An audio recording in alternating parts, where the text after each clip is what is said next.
18 April 2020 विश्वभरि COVID-19 corona भाइरसबाट सङ्क्रमितको सङ्ख्या 22,43,592 पुगिसकेको छ।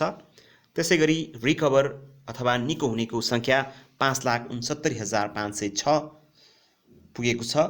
त्यसैगरी डेथ अथवा मृत्यु हुनेको सङ्ख्या 1,54,209 पुगिसकेको अवस्था छ। नेपालमा भने 30 जना सङ्क्रमित फेला परिसकेका छन्। अहिलेसम्म 1 जना निको भएको अवस्था छ र डेथको सङ्ख्या भने 0 छ। नेपालमा कोभिड-19 कोरोना भाइरस विरुद्ध हट स्पटमा काम गरिराखेका डाक्टरहरूको अनुसार देशको रियल तस्बिर बाहिर आएको छैन। नेपालमा लकडाउनको यो चौथो हप्ता चलिराखेको छ तर मात्र 30 जना सङ्क्रमित भेटिएका छन् अहिलेसम्म। यो केही हप्ता नेपालको लागि अति महत्त्वपूर्ण हुनेछ। तर सवाल यो उठ्छ कि के नेपालमा पर्याप्त टेस्ट भइराखेको छ त? तर रियालिटी योभन्दा धेरै गम्भीर पनि हुन सक्छ। सङ्क्रमितको सङ्ख्या सोचेभन्दा धेरै गुणा बढी हुन सक्छ। नेपालले कोरोना भाइरसलाई टेस्ट गर्ने आफ्नो क्षमता बढाउनु पर्दछ। महामारी रोक्नका लागि कडा रूपमा प्रस्तुत हुन जरुरी छ। मेरो विचारमा नेपालले अब आउने खराब स्थितिको लागि रेडी हुन जरुरी छ र कम्युनिटी ट्रान्सफरको केसेसहरूलाई अत्याधिक रूपमा ट्र्यास गर्नुपर्छ जरुरी छ। किनभने नेपालमा कम्युनिटी ट्रान्सफर पक्कै पनि भएको हुन सक्ने अनुमान गर्न सकिन्छ। त्यसैले ट्र्यास र स्क्रिनिङको दायरालाई बढाउनुपर्छ। किनभने केही भाइरोलोजिस्टका अनुसार यो भाइरसको असर यति छिटो खत्म हुने सम्भावना छैन। कोभिड-19 कोरोना भाइरसको असर प्रत्यक्ष रूपमा विश्वभरिको अर्थव्यवस्थालाई परेको छ। विश्वभरिको tourism industry, airline industry, hospitality industry, entertainment इन्डस्ट्रीहरूलाई प्रत्यक्ष रूपमा असर परेको देखिन्छ। ट्रान्सपोर्टेसन इन्डस्ट्रीहरू तथा विभिन्न अन्य इन्डस्ट्रीहरू तथा हजारौँ लाखौँ मानिसहरूलाई र करोडौँ मानिसहरूलाई प्रत्यक्ष रूपमा असर परेको देखिन्छ। र हजारौँ लाखौँ मानिसहरू बेरोजगार बनेका छन् र यसले गर्दा विश्वको अर्थव्यवस्था धराशायी हुने अवस्थामा पुगिसकेको छ। अहिले संसारभरिका अर्बन माइग्रेन्ट वर्कर तथा अप्रवासी वर्करहरूलाई प्रत्यक्ष रूपमा परेको असर भनेको रेमिटेन्स हो। रेमिटेन्सले गर्दा अहिले रेमिटेन्सबाट चल्ने विश्वका देशहरूलाई निकै नै असर पर्ने सम्भावना देखिएको छ। विशेष गरी गरिब तथा अन्डर डेभलपिङ देशहरूलाई यसको असर डाइरेक्टली पर्ने सम्भावना देखिएको छ। युएनको अनुसार विश्व अर्थतन्त्र 1%ले तल झर्ने अनुमान गरेको छ। अहिले वर्ल्ड स्टक मार्केट निकै नै तल झरेको छ। विश्वको अर्थतन्त्र भी सेप मन्दी, यू सेप मन्दी अथवा एल सेप मन्दी कुन मन्दीमा हुने अनुमान गर्न अहिले कठिन भएको छ। विशेष भी सेप रेसेसन भयो भनेदेखि इकोनोमी तुरुन्तै रिबाउन्स गर्नेछ र यसले विश्व अर्थव्यवस्थालाई केही राहत पुर्याउने सम्भावना देखिनेछ। तर यू सेप रेसेसन अथवा मन्दी भयो भनेदेखि इकोनोमीलाई रिबाउन्स गर्न अलि समय लाग्नेछ र यसले विश्वको अर्थव्यवस्थालाई निकै नै असर पार्ने देखिन्छ। तर यदि एल सेप रिसेसन भयो भनेदेखि विश्वको अर्थतन्त्र लामो समयसम्म मन्दी रहने पक्का छ र विश्वभरि गरिबी बेरोजगारी अत्याधिक बढ्ने सम्भावना देखिएको छ। विश्वयुद्ध प्रथम र विश्वयुद्ध दोस्रोमा युरोपको इकोनोमी एकदमै तल झरेको थियो, डिभास्टेटिङ भएको थियो। त्यसै गरी अहिलेको पेन्डेमिकले कोभिड-19 कोरोना भाइरसले पनि युरोप र युएसएको इकोनोमी साथै विश्वभरिको इकोनोमीलाई निकै नै असर गरिरहेको छ। तर एउटा सम्भावना के हुन्छ भनेदेखि कुनै पनि महामारीपछि इकोनोमी तुरुन्तै राइज हुने अथवा भी सेपमा राइज हुने देखिएको छ र यो भयो भनेदेखि फेरि अर्को वर्ष अथवा सन् 2021 मा विश्वको अर्थतन्त्रमा सुधार आउने पनि छ।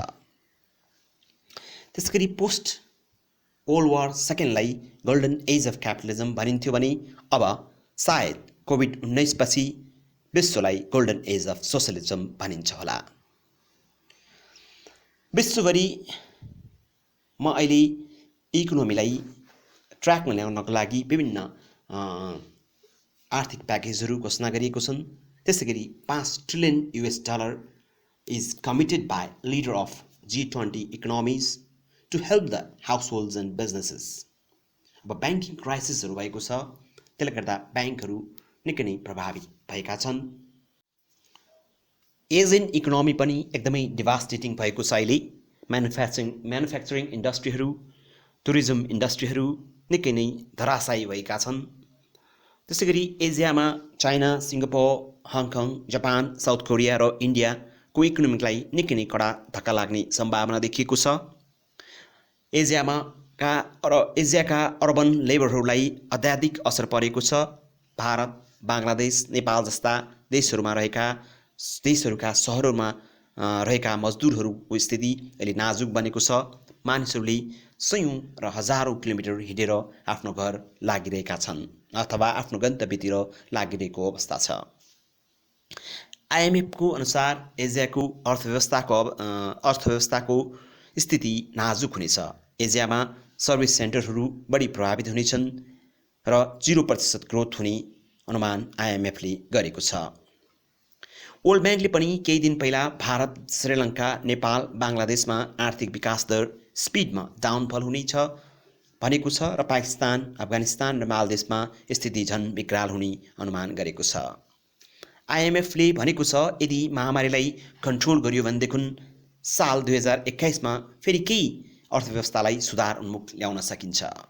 त्यसैले अहिले कुनै पनि सरकारले व्यापार र मानिसलाई बचाउनको लागि अर्थात् अर्थव्यवस्थालाई ट्र्याकमा ल्याउनको लागि एसियाका केही देशहरूले अथवा विश्वभरिका केही देशहरूले आर्थिक प्याकेजहरू घोषणा गर्न जरुरी छ ताकि इकोनोमीलाई फेरि आफ्नो ट्र्याकमा चलायमान गर्न सकियोस्। र त्यसैगरी चीनको अर्थव्यवस्था पनि अहिले धराशायी अवस्थामा छ र आइएमएफका अनुसार 1.2% मात्र आर्थिक वृद्धि दर हुनेछ चीनमा भनिएको छ। र त्यसैगरी साउथ एसियामा 40 वर्ष यताकै सबैभन्दा कमजोर आर्थिक स्थिति उत्पन्न हुने बताइएको छ।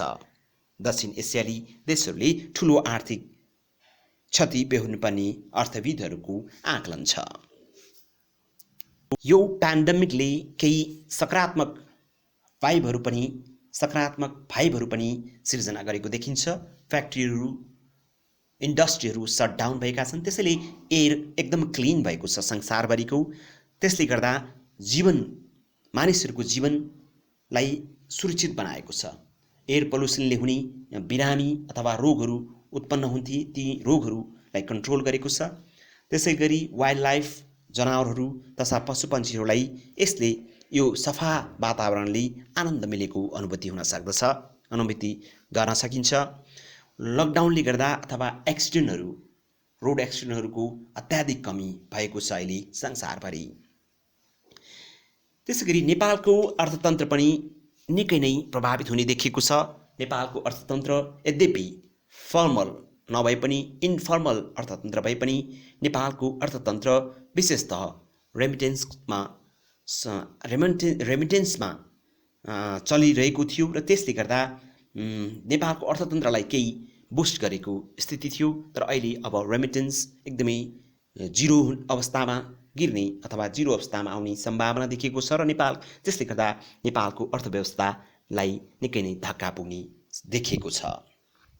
नेपालका म्यानुफ्याक्चरिङ इन्डस्ट्रीहरू, टुरिज्म इन्डस्ट्रीहरू, एभिएसन इन्डस्ट्रीहरू, हस्पिटालिटी इन्डस्ट्रीहरू तथा साथै होटल, रिजोर्ट तथा रेस्टुरेन्टहरू सबै सटडाउन भएका छन्। त्यसले गर्दा नेपालको अर्थव्यवस्थालाई निकै नै असर पर्ने देखिएको छ। वर्ल्ड ब्याङ्कका अनुसार नेपालको ग्रोथ रेट 2% भन्दा मुनि रहने अनुमान गरिएको छ र त्यसले गर्दा अहिले बेरोजगारी दर निकै नै बढ्ने, गरिबीको दर निकै नै बढ्ने र जीडीपी ग्रोथ पनि एकदमै कम हुने देखिएको छ। यद्यपि कोरोना भाइरसको सङ्क्रमण नेपालमा निकै नै कम भए पनि अर्थतन्त्र भने अर्थतन्त्रमा भने यसको कडा प्रहार भएको छ। नेपालीहरूको रहनसहन, इम्युनिटी पावर र खानपिनले गर्दा र जीवनशैलीले गर्दा अथवा BCG खोपले गर्दा नेपालमा धेरै सङ्क्रमित नभेटिएको हुन सक्ने अनुमान त गर्न सकिन्छ। तर पनि अर्थव्यवस्थामा भएको गिरावट अथवा अर्थव्यवस्थामा भएको मन्दीले देशको अर्थतन्त्रलाई निकै नै ठुलो असर पार्ने देखिन्छ। तर त्यो अर्थतन्त्रलाई रिभाइभ गर्नको लागि चाल्नुपर्ने कदमहरू मेरो विचारमा निम्न हुन सक्छन्।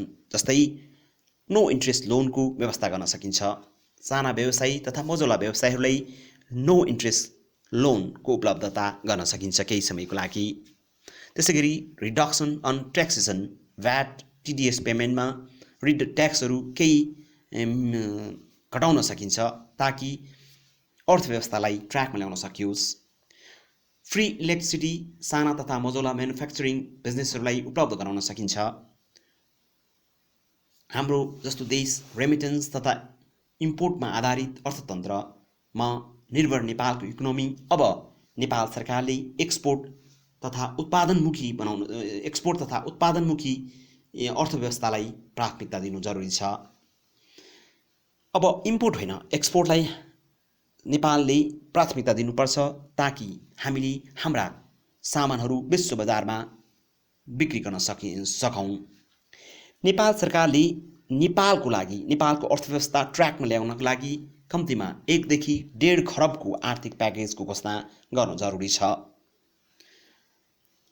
विशेष गरी tourism sector, aviation sector, hospitality sector तथा अन्य इन्डस्ट्रीहरूलाई विशेष प्राथमिकता दिई अब अर्थव्यवस्थालाई ट्र्याकमा ल्याउने कोसिस गर्नुपर्दछ।